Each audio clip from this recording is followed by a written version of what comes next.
Sziasztok! Sok szeretettel köszöntünk mindenkit. A Two Lives podcastünk 5. adásához érkezett, és ezúttal két olyan hölgyet hívtunk vendégül, akik nagyon érdekes és kreatív foglalkozást választottak maguknak, és szuper dolgokat készítenek újrahasznált anyagokból, illetve az újrahasználatot is népszerűsítve. Ők Jávorfi Bognár Ágnes és Pereces Merinda. Arra kérem őket, hogy egyesével röviden mutatkozzanak be nekünk. Sziasztok! Jávorfi Bognár Ágnes vagyok, ahogy a felvezetőben hallani lehetett. A Borgica szülőanyukája, Borgica Textilékszer néven készítek textilékszereket tulajdonképpen, félig újrahasznosított anyagokból, félig pedig nem. Ezek pólófonáról beszélünk, pólókat hasznosítok újra, és mindenféle csodálatos színes darabok készülnek, a variációk száma végtelen, tulajdonképpen ez is, ami mindig inspirál és magával ragad. Teljesen allergiamentes ékszereket készítek, és az ékszerek mellett pedig sálakat is, amik pólófonalból és hordozókendő anyagokkal vannak kombinálva, azokat is újrahasznosítom tulajdonképpen. Sziasztok, én Pereces Merinda vagyok. Én a Dásnyi Design ékszerek megálmodója, tervezője és készítője vagyok.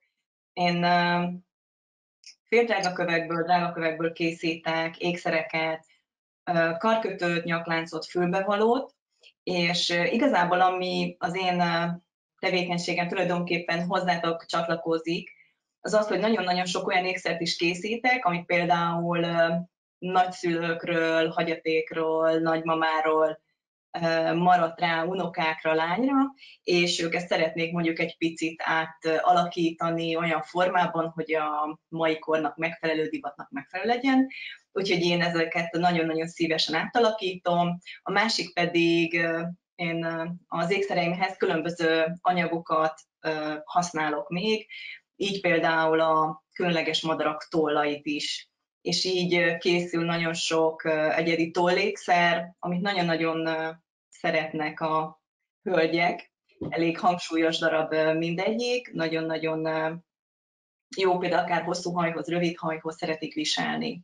Úgyhogy igazából így röviden ennyit rólam. Köszönjük szépen! Az elmúlt hónapok azért kicsit megváltoztatták, úgy gondolom, a kisvállalkozóknak az életét. Ti nálatok ez befolyásolt bármit is? Tehát, hogy például új dolgokat kellett kitalálni, vagy megmaradtatok a réginél, valamilyen új szolgáltatásotok született-e? Azt mondhatom el így most már a hónapok távlatából, és visszagondolva, hogy abban az első 2 hétben, amikor így mindenki megtorpant, meg nem tudtuk, hogy merre fele fog ez menni, tehát, hogy amikor ez a nagy megtorpanás volt, ott március végén, és akkor megijedt nagyon mindenki, én a vevőimen is azt vettem észre, hogy akkor nem volt forgalom, tehát, hogy mindenki így kivárt, mi lesz pénz, nem lesz pénz, hogy alakulnak a munkahelyek, viszont áprilistól újra, tehát hogy így mindenki rájött szerintem, hogy így is lehet élni, és az én vevőköröm viszonylag stabil volt eddig is. Nagyon sok nálam a gyeses-gyedes kismama, akik ezután is kapták, ugye a pénzügyi forrásaik meg vannak alapozva, hogy úgy fogalmazzak, tehát hogy nálam nem volt olyan nagy változás. Én úgy vettem észre, elgondolkoztam egy darabig, hogy varjak-e maszkokat. De aztán lett itt a faluban nálunk Dínyésen egy közösségi maszkvarrás, abba természetesen beszálltam, és hát nagy tanulság volt számomra, hogy nem vagyok alkalmas bedolgozónak. Tehát, hogy én az 50 maszkot levartam, kinnel keserve, és hogy nem látok benne túl nagy fantáziát, hogy engem ez nem is mozgat, úgyhogy én a maszkra nem álltam rá, mint nagyon sok textiles kollégám, hogy azt kezdtek el vanni, én abban nem láttam semmit. Hát annyi, hogy én a workshopokat nem tudtam csinálni, szerintem ezzel Melinda is így volt, ugye azt nem tudtuk megoldani. Elgondolkoztam azon, hogy online legyen-e, és nálam ez egy következő lépés lehetett volna, mert nagyon sok külföldi vevőm is van, aki esetleg kérné, vagy lett volna rá igény. Ezt viszont még nem léptem meg. Egyrésztről időhiányba, vagy időhiány miatt, ugye most a gyerekek itthon vannak, mindenkinek más lett az élete, azt is elég megszervezni, hogy mellette hogy dolgozunk. De ez még egy következő lépés lehet, tehát hogy ez benne van a pakliban. Úgyhogy nálam így ilyen pozitívba ment végül is, tehát hogy nem volt nagy visszaesés. Melinda? Megmondom őszintén, hogy szintén én nem tehát ugyanúgy az első egy hétben mindenki egy picit, hogy úristen, mi lesz, kicsit ilyen pánik hangulat. Én megmondom őszintén, az első, hogy itthon maradtunk, én már másnap hazaköltöztettem a műhelyemet. Ugye nekem a műhelyem Székesfehérváron van, én Újhidán lakom, úgyhogy hazaköltöztettem. Szerencsére épp a srácoknak elkészült a tetőtéri szobájuk, úgyhogy én ezt így elfoglaltam a legkisebbiknek a szobáját, ugye azért most a műhelyem. Úgyhogy én ott folytattam tovább a munkámat, és én sem éreztem meg. Ugyanúgy voltak vásárlóim, én annyi pluszt tettem, hogy én készítettem, hogy nekem is elmaradtak a workshopok, ugye azért itt nagyon sokat terveztem anyák napja előtt, elmaradtak a vásárok, amik már pont indultak a jó idő kapcsán, lett is volna a bőrze, amit sajnos elmaradt, Székesfehérváron és Budapesten is lett volna a design vásárokba, most mentem volna először, és én ezt úgy próbáltam kompenzálni, hogy szerveztem egy online vásárt. És ez nagyon-nagyon tetszett mindenkinek, nagyon pozitívan vették, sikeres volt. Az anyáknapi workshopot pedig úgy oldottam meg, hogy készítettem egy anyáknapi workshop boxot, amit tudtak rendelni 4 színből, összeraktam, minden alapanyagot én mellé tettem, és minden olyan leírást, egy videót készítettem hozzá. Ha valaki megvásárolta ezt a workshop boxot, akkor én küldtem hozzá, hogy hogyan kell otthon elkészítenie az ékszert az alapanyagokból. És ennek is nagyon-nagyon nagy lett a sikere. Én igazából ezt az időszakot úgy próbáltam, hát hogy mondjam, pozitívan, hogy én sokat tanultam. Új technikákat tanultam, új alapanyagokat kerestem, szereztem be, különlegeseket, amiket tudom, hogy az én vásárlóim nagyon-nagyon szeretnek, hogy szeretik azt, hogy én olyan különleges egyedi ékszereket próbálok készíteni, ami talán úgy máshol nem található meg. Ezért is kombinálom mindig valami különleges alapanyagokkal az ékszereimet, és most is arra fordítottam ezt az időt, hogy nagyon sok olyan alapanyagot szereztem be, ami eddig nem volt rá lehetőségem, vagy nem volt időm. Aminek nagyon örülök, hogy már egy 1,5 éve húzódik egy karkötőnek a legyártása, ezt már régóta szerettem volna elindítani. Ez egy merev karkötő lesz, ami nemes acélból készül, és most végre sikerült ennek is pontot tennem a végére, úgyhogy már nagyon-nagyon várom. Elméletileg a jövő héten fog megérkezni az első kis szállítmány.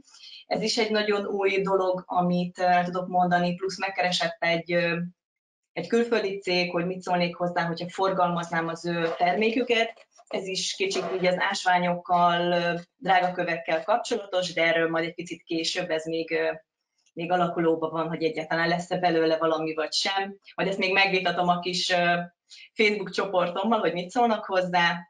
Úgyhogy én igazából azt tudom mondani, hogy pozitív volt az én részemről is. A vásárlók azok folyamatosan rendeltek. Nyilván azért az anyák napját nem szabad elfelejteni, nekem az amúgy is egy nagyon erős időszak, tehát tulajdonképpen itt nekem az áprilisi hónap tulajdonképpen erről szólt végig, de még talán még az előtte levő hónap is már elkezdődött az anyák napi megrendelések és azoknak a készítése az ékszereknek. Úgyhogy én is pozitív dologról tudok beszámolni. Szuper, jó ezt hallani tőletek. Most két dolog jutott eszembe, az egyik az egy gender téma lesz, hogy mi a helyzet a férfi ékszerekkel, hogy ezen gondolkoztatok-e, már csináltok-e ilyet, biztos, hogy sokan érdeklődnének. A másik pedig az, hogy hosszú távra rendezkedtek be most ilyen felemás munkára, tehát ez a félig otthon, félig nem kicsit majd kiszabadulunk, vagy szerintetek most inkább lesz egy hirtelen váltás, és újra kinyílik a világ, vagy ez most egy ilyen átmeneti időszak lesz, mit gondoltok? Hát akkor a kérdés első fele, a férfi ékszerek nálam az mindig nagy kérdés, és nálam nincsenek a termékpalettán sajnos, hogy úgy mondjam. Tehát, hogy az én vevőköröm, ez van. Az én vevőköröm annyira női, szoktak férfiak jönni karácsony előtt, hogy a feleségüknek rendeljenek. Tehát, hogy így nálam ennyiben merül ki, és sajnos nem is nagyon van ötletem. Tehát, hogy ez az anyag, ez annyira egy puha, egy annyira lágy anyag, hogy szerintem ebbe a férfiasság nem illik annyira bele. Ezeket a típusú ékszereket, amiket én készítek, azt lehet zsinórból, kötélből, én azt jobban el tudom képzelni férfinek például. Úgyhogy ennyi. Nálam a férfiak sajnos így kiestek, vásárolhatnak a kedvesüknek. A másik része pedig nálam az napi szinten jelen van, mert hogy én nem csak a borgicát csinálom így évek óta, hanem a tulipiros játékműhelyben is benne vagyok fél lábbal, azt a sógornőmmel együtt csinálom, és ez Dínyési helyi érdekeltségű, itt a helyi várparkban tartunk gyerekfoglalkozásokat. Hát most az nem annyira működik. Március 13-án tartottunk 2 foglalkozást, azzal megnyitottuk, és így le is zártuk a szezont. Valószínű, sajnos. Én bizakodó vagyok. Szerintem, hogy itt azért valamiféle rend helyre fog állni. Ha nem is ugyanez a nyomulás, ami már itt gazdasági szinten ment, mert ez tényleg szerintem tarthatatlan volt. Én nem vagyok nagyon nagy gazdasági szakértő, de hogy tényleg voltak ebben túlzások szerintem. De azt teszem észre, hogy mindenki próbálja, vagy nagyon sokan vágyják is azt, hogy visszajöjjön az. Tehát, hogy nagyon sokaknak fájt a belassulás, az, hogy itthon kellett maradni. Én is ugyanúgy, ahogy Melinda, tehát, hogy mi is tökéletesen jól el vagyunk itthon. Nekem se az óvoda, se az iskola nem hiányzik. A gyerekeim el vannak, tehát, hogy így tényleg azt mondom, hogy ilyen paradicsomi állapot volt, de nyilván ez abból is adódik, hogy én ilyen személyiség vagyok, aki egyébként is elszöszöl itthon, és mindig megtalálom azt, hogy mit csinálhatok. Tehát, hogy ugye nem vagyunk egyformák. Visszatérve az első kérdésedre, ugye a férfi ékszerek, azért én készítek férfi ékszereket is, és nagyon-nagyon szeretik egyébként a férfiak is, például ezeket az ásványkarkötőket, most nagyon nagy divat lett, óra mellé, készítek például dupla sorost, azt nagyon-nagyon szeretik, például ezt tapasztalom a vásárokon, hogyha kint vagyok, hogy az az, amit a leghamarabb elkapkodnak a férfiak. Ami plusz még, hogy én készítettem most bőr és ásvánnyal kombinálva a férfi ékszereket, nemes acél kiegészítőkkel, mágneskapocsal, ami szintén nagy siker. Pont most ugye hamarosan lesz az apák napja, úgyhogy majd rá is kell egy kicsit pörgetnem magam, mert mostanában csak női ékszereket tettem fel az oldalamra, és pont gondolkodtam, hogy mondom, most már lehet, hogy át kell egy kicsit nyargalnom a férfi ékszerekre. Igazából én még az ékszerek készítése mellett jogoktatással is foglalkozom. Az igazából ilyen hobbi szinten, ugye, de sajnos ezt most abba kellett hagynom itt a vírus miatt. Nekem nagyon-nagyon hiányzik. Talán pár héten belül el tudjuk kezdeni, de ha nem is bent, akkor ha jó idő van, akkor kint a szabadtéren tervezem. Úgyhogy nekem igazából így ennyi. Mit gondoltuk egyébként, hogy ez a reuse szemlélet, ez most előtérbe fog kerülni egyébként? Az Ági mondta, hogy ő azt látja, hogy mindenki szeretné a régi életét visszakapni, vagy mondjuk esetleg a Melinda látod-e azt, hogy azért ennek van realitása, hogy egy kicsit azért az emberek átgondolták, hogy a reuse-nak van jövője? Hát ebben nem vagyok pozitív. Tehát, hogy amennyire a vírus előtt úgy ráirányult itt a klímaválságra, vagy mindenre a hangsúly, szerintem most jól lekerült róla, és most megint nincs porondon. Ugye itt Magyarországon most kormányzati szinten jól lesöpörték a műanyagokat, vagy az egyszerhasználatos műanyagot, ami szerintem egy óriási nagy lépés lett volna, amit mindenki megérzett volna. És ez egy nagyon pici, de hogy tényleg, tehát hogy ez egy fontos dolog lett volna, és ez a szemléletet is tehát előre vitte volna, de nem. Tehát, hogy ebben nagyon nem vagyok pozitív.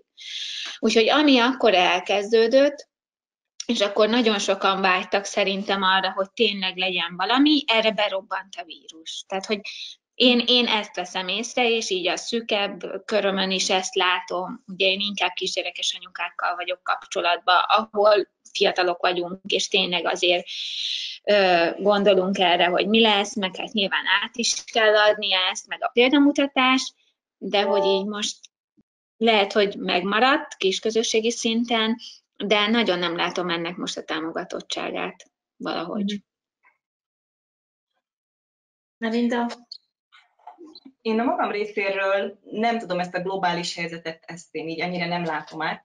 Én csak magamból tudok kiindulni, és a közvetlen szűk környezetemből.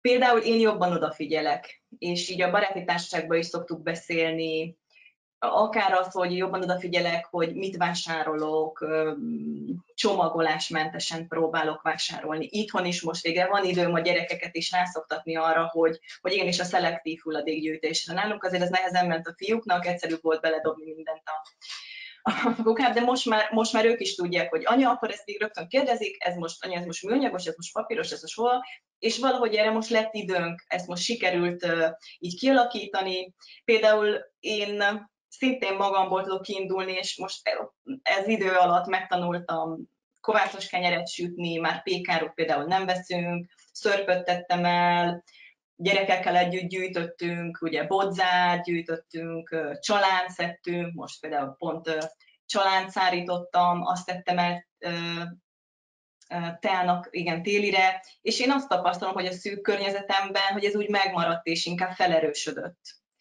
Nekem ez a tapasztalatom. Köszönjük szépen, nagyon jó dolgokat mondtatok itt az újrahasználattal kapcsolatban is. Én is azt látom egyébként, hogy egyre több embernek lenne a saját életében fogékonysága arra, hogy odafigyeljen ezekre a dolgokra, és azért lenne nagyon fontos, hogy a szakpolitika is, tehát a felsőbb szinteken is támogassa ezeket a kezdeményezéseket, úgyhogy ez a projekt is gyakorlatilag erről szól, úgyhogy reméljük, hogy mi is hozzá tudunk ezzel járulni. Utolsó sorban kérlek benneteket, hogy nagyon röviden mit üzennétek azoknak a kisvállalkozóknak, akik szintén hasonló területen dolgoznak, mint ti. Hát szerintem meg kell maradni annál, tehát hogy én abban hiszek, és eddig is abban hittem, hogyha önmaga az ember és szívével, lelkével benne van a dologban, akkor abból rossz nem tud kisülni. Tehát mindig jön egy segítség, mindig jön egy lehetőség, mindig jön egy sugallat a továbblépésre, és hogy abból rossz nem lehet. Tehát, hogy tényleg belesüllyedni nem szabad semmibe, hanem bizakodóan előre kell nézni, maximum majd nincs annyi vevő, akkor kell csinálni árukészletet, és majd valahol biztos el lehet adni. Tehát, hogy mindenképpen csinálni kell, mert hogy tevékeny emberek vagyunk, és muszáj.